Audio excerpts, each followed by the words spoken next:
Alex Miller at CatMeOn here. By popular request, I'm going to talk a little bit about practical advice around smart home device security.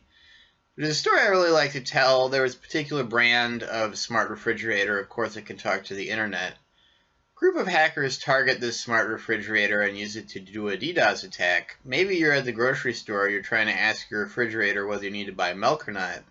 Your refrigerator is too busy doing cybercrime to talk to you. And it gets worse than this in terms of the stories you hear about things gone wrong. There's a few general principles. So a great general principle is think about all the stuff in your house that can talk to the outside world on its own. What kind of configuration options does that stuff have, and are you doing the right things with them?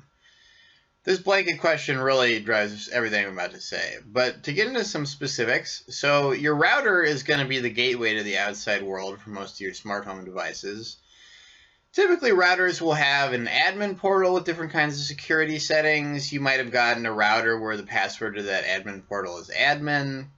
You want to be aware of all these things, making sure you have unique passwords. This goes for other things as well. And in general, know how your router works and what its security properties are, and make sure you set all the passwords and configured everything correctly. A layer just past this is you can actually set up more than one network using your router. People often talk about this in a kind of parent and child context. If you want to have the internet behave different ways for different people in your household, you might want to put all your silly internet things, devices that aren't really full computers, like your Nike sneakers and your refrigerator and your TV, might all go on their own network. That way, if a hacker finds a way to sneak into your TV, they can't get onto your personal computer and steal your financial information. Once again, all these different devices you have also have security properties. They might have default passwords. They might have personal information inside them or not. They might need to be patched every once in a while. So you want to know all these things. You want to make sure they're all set up correctly.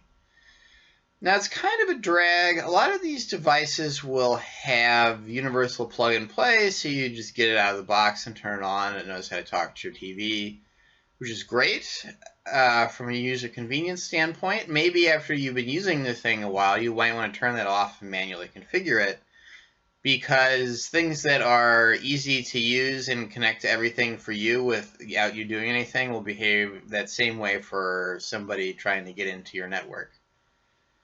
And then finally, all these different things, it's a bit of work to keep track of them. If you've got 10, 20, 30, 40, how many devices do you need in your house before you get sick of keeping track of what you need to patch and what has a password, etc. So just kind of sum it all up, make sure you know what you've got, why you need it to be on the internet, and how you set the rules for it to be on the internet. I think this covers just about everything you're going to have in your house.